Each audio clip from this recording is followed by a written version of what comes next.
خدا کے زندہ اور پاک کلام میں سے گنتی کی کتاب اس کا 13واں باب۔ اور خداوند نے موسیٰ سے کہا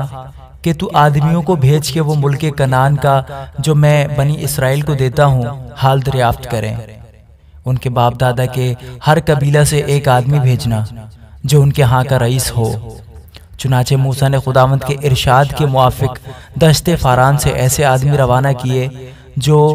بنی اسرائیل کے سردار تھے۔ ان کے نام یہ تھے: روبن کے قبیلے سے زکور کا بیٹا سمو، اور شمعون کے قبیلے سے ہوری کا بیٹا صافت، اور یہودا کے قبیلہ سے یفنا کا بیٹا کالب، اور اشکار کے قبیلہ سے یوسف کا بیٹا اجال، اور افرائیم کے قبیلے سے نون کا بیٹا ہوسئی، اور بنمین کے قبیلے سے رفو کا بیٹا فلتی، اور زبولون کے قبیلہ سے سعودی کا بیٹا جدیل، اور یوسف کے قبیلہ یعنی منسی کے قبیلہ سے سوسی کا بیٹا جدی، اور دان کے قبیلہ سے جملی کا بیٹا امیل، اور آشر کے قبیلے سے میکائل کا بیٹا ستور، اور نگتالی کے قبیلہ سے وفسی کا بیٹا نخبی، اور جد کے قبیلے سے ماکی کا بیٹا جیویل۔ یہی ان لوگوں کے نام ہیں جن کو موسیٰ نے ملک کا حال دریافت کرنے کو بھیجا تھا۔ اور نون کے بیٹے ہوشیہ کا نام موسیٰ نے یشوع رکھا، اور موسیٰ نے ان کو روانہ کیا تاکہ ملک کنعان کا حال دریافت کریں، اور ان سے کہا کہ تم ادھر جنوب کی طرف سے جا کر پہاڑوں میں چلے جانا اور دیکھنا کہ وہ ملک کیسا ہے، اور جو لوگ وہاں بسے ہوئے ہیں وہ کیسے ہیں، زوراور ہیں یا کمزور، اور تھوڑے سے ہیں یا بہت، اور جس ملک میں وہ آباد ہیں وہ کیسا ہے، اچھا ہے یا برا، اور جن شہروں میں وہ رہتے ہیں وہ کیسے ہیں، آیا وہ خیموں میں رہتے ہیں یا قلعوں میں، اور وہاں کی زمین کیسی ہے،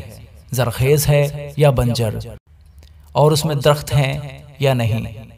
تمہاری ہمت بندھی رہے اور تم اس ملک کا کچھ پھل لیتے آنا۔ اور وہ موسم انگور کی پہلی فصل کا تھا، سو وہ روانہ ہوئے اور دشت سین سے رہوب تک جو حمات کے راستہ میں ہے ملک کو خوب دیکھا بھالا،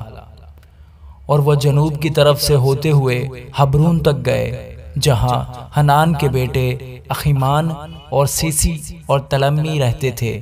اور حبرون اور زان سے جو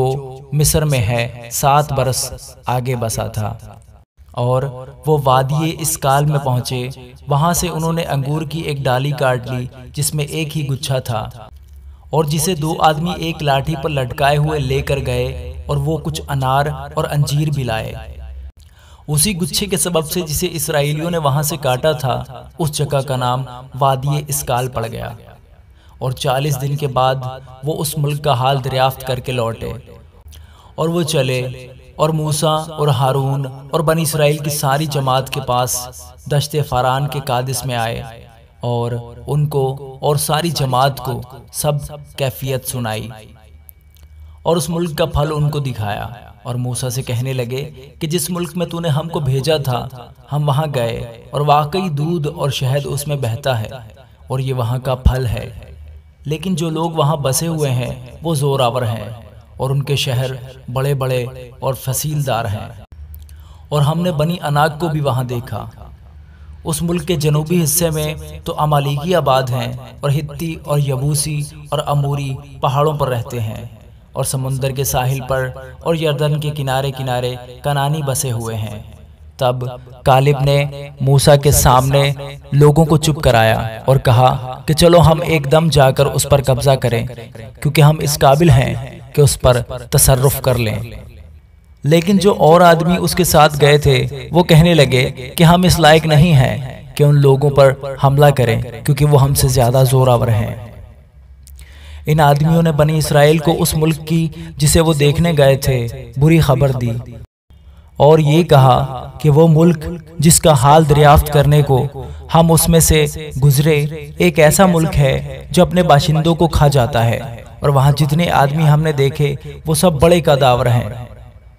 اور ہم نے وہاں بنی عناق کو بھی دیکھا جو جبار ہیں اور جباروں کی نسل سے ہیں، اور ہم تو اپنی ہی نگاہ میں ایسے تھے جیسے ٹڈے ہوتے ہیں، اور ایسے ہی ان کی نگاہ میں تھے۔